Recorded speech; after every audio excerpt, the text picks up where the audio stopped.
ಗ್ರಾಮ ಪಂಚಾಯತಿಲಿ ಎಂತೆಂತ ಒಳ್ಳೆ ಕೆಲಸ ಮಾಡಿದ್ದಾರೆ ಅಂತ ನನಗೆ ಗೊತ್ತು. ಯಾಕಂದ್ರೆ ಒಬ್ಬ ಆಟೋ ಓಡಿಸ್ಕೊಂಡು ಬಂದಾಗ ಏನಾದ್ರೂ ಆಗ್ಲಿ, ಒಂದು ರೋಡಲ್ಲಿ ಲೈಟ್ ಹಾಕ್ಸೋದಾಗ್ಲಿ, ಒಂದು ರೋಡ್ ಹಾಕ್ಸೋದಾಗ್ಲಿ ಮಾಡ್ತಾನೆ ಇರ್ತಾರೆ ನೋಡಿ. ಈ ದಿನ ನಾನು ಅನಾಥರಿಗೆ ನಿರ್ಗತಿಗೆ ಸೇವೆ ಸಲ್ಲಿಸ್ತಾ ಇದ್ದೀನಿ. ನಮ್ಮ ನಲವಂಗ ತಾಲೂಕಲ್ಲಿ ಕೆಲವರು ಎಷ್ಟೋ ಜನರ ಹತ್ರ ಗರಿಬ ವ್ಯಕ್ತಿಗಳ ಹತ್ರ ಹೋದೆ, ಏನೇಳಿ ತಿರಸ್ಕಾರ ಮಾಡಿದ್ರು. ಆದ್ರೆ ಈ ಮಲ್ಲಾಡ ಇದಾರಲ್ಲ, ಪಂಚಾಯತಿಲಿ ಹೋದಾಗ್ಲೂ ಅಷ್ಟೇ ಗೌರವ ಕೊಟ್ಟು ಮಾತಾಡಿಸೋ, ಊಟ ಮಾಡೋದು ಅಂತಾರೆ. ಒಂದು ಲೆಟರ್ ಕೊಟ್ಟಿದ್ದೆ, ಅವಾಗ್ಲೂ ಕೂಡ ಸ್ಪಂದಿಸಿದ್ರು. ಆದ್ರೆ ಅಕ್ಕಪಕ್ಕದ ಜನ ಸ್ಪಂದಿಸಲಿಲ್ಲ. ಏನೇಳಿ ಮಲ್ಲಣ್ಣ ಸೈನ್ ಹಾಕಿ ಕಳಿಸಿದ್ರು, ಹೋಗಪ್ಪ ಅಲ್ಲಿ ಜಾಗ ಐತೆ ಅಂತ. ಈಗ ಒಬ್ರು ನಮ್ಮ ಬಿಜೆಪಿ ಮುಖಂಡರು ಜಗದೀಶ್ ಚೌಧರಿ ಅಣ್ಣ ಜಾಗ ಕೊಟ್ಟಿದ್ದಾರೆ 6 ಗುಂಟೆ. ಅವತ್ತು ಗುದ್ಲಿ ಪೂಜೆ ಕರೆದಿದ್ದೆ ಅಣ್ಣವರು ನೋಡಿ. ಅವತ್ತು ಬಂದು ಅವತ್ತು ಮಾತು ಕೊಟ್ಟಿದ್ರು, ನನ್ನ ಹುಟ್ಟುಹಬ್ಬದ ದಿನ ಬಾರಪ್ಪ ನಿಮ್ಗೆ ಒಂದು ಆಶ್ರಮಕ್ಕೆ ಅಂತ ಹೇಳಿದ್ರು. 56ನೇ ಹುಟ್ಟುಹಬ್ಬದ ಶುಭಾಶಯಗಳನ್ನ ನಿಮ್ಗೆ ನೋಡಿ. ಅದೇ ತರ 56,000 ದಾನವನ್ನು ಮಾಡ್ತಿದ್ದಾರೆ ಅನಾಥಾಶ್ರಮಕ್ಕೆ. ನೀವ್ ಯಾರಾದ್ರೂ ಆಟೋ ಬದಲಾದ್ರೆ ಆಶ್ರಮ ಅಂತ ಸರ್ಚ್ ಮಾಡಿ, ನನ್ನ ವಿಡಿಯೋ ಸಾವಿರಾರು ವಿಡಿಯೋ ಸಿಗುತ್ತೆ. ಅದರಲ್ಲಿ ಒಂದು ಮಲ್ಲಾಡೊಂದು ಇವತ್ತು ಒಂದು ವಿಡಿಯೋ ಅಪ್ಲೋಡ್ ಮಾಡಿದ್ದೀನಿ ಬೆಳಿಗ್ಗೆನೆ. ನೀವು ಕೂಡ ನೋಡಿ, ಈ ತರ ಸಹಾಯ ಮಾಡಿ.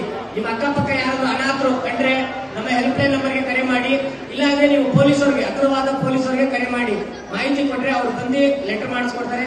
ನಾನು ಅವರಿಗೆ ಊಟದ ವ್ಯವಸ್ಥೆ ಆಗ್ಲಿ, ಒಂದು ಬಟ್ಟೆ ವ್ಯವಸ್ಥೆ ಆಗ್ಲಿ.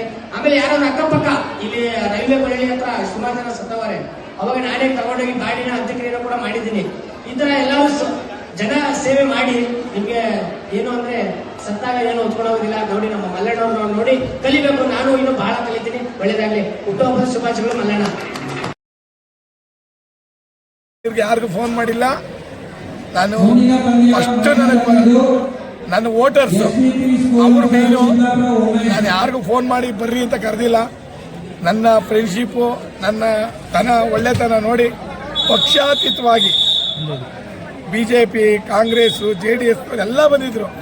ಯಾಕೆಂದ್ರೆ ರಾಜಕೀಯ ಮಾಡಬೇಕು. ರಾಜಕೀಯ ಬಂದಾಗ ಯಡಿಯೂರಪ್ಪನವ್ರು ಹೆಂಗೋ ನಾವು ಅದೇ ರೀತಿ ನುಗ್ಗಿ ಕೆಲಸ ಮಾಡೋಂಥ ರೀತಿ ನಮ್ಮದು. ರಾಜಕೀಯ ಬಂದಾಗ ಅದೇ ರಾಜಕೀಯ ಮುಗಿದ ನಂತರ ಎಲ್ಲರ ಜೊತೆ ಊರಿನ ಕೆಲಸ ಆಗಬೇಕಾಗ್ಲಿ ಹೊಂದ್ಕೊಂಡು ಮಾಡ್ಕೊಂಡು ಹೋಗುವಂಥ ಬುದ್ಧಿ ನಮ್ಮ ತಂದೆ ತಾಯಿ ಕಲಿಸಿದ್ರು. ಅದೇ ರೀತಿ ನನ್ನ ಗುರುಗಳು ಅದು ಹೇಳ್ಕೊಟ್ಟಾಗ ನಾನು ಅದೇ ರೀತಿ ನಡ್ಕೊಂಡು ಹೋಗಿದ್ದೀನಿ. ರಾಜಕೀಯ ಬಂದಾಗ ರಾಜಕೀಯ ಯಾರು ರಾಜಕೀಯ ಆಗೋ ಮಾತೇ ಇಲ್ಲ. ಬಿಜೆಪಿನೇ ಇಷ್ಟೇ ಫ್ರೆಂಡ್ಶಿಪ್ ಇರ್ಬೋದು. ಆ ರಾಜಕೀಯ ಯಾವ ಕಾಲಕ್ಕೂ ಮಾತಾಡಲ್ಲ. ಅದ್ ಕಳೆದ ಮೇಲೆ ಸ್ನೇಹ ಪ್ರೀತಿಯಿಂದ ಇರ್ತೀನಿ ಅಂತ ಹೇಳಿ ಹೇಳಕ್ಕೆ ಇಷ್ಟಪಡ್ತೀನಿ. ಬಂದಂತ ನಿಮ್ಮ ಸ್ನೇಹಿತರಿಗೆ ರಾಜಕಾರಣಿಗೆ ಏನ್ ಹೇಳಕ್ ಇಷ್ಟಪಡ್ತೀನಿ? ರಾಜಕೀಯ ಮಾಡಲಿ, ಯಾವಾಗೂ ಅವ್ರ ಮೇಲೆ ಇವ್ರ ಮೇಲೆ ಆಡಬಾರ್ದು.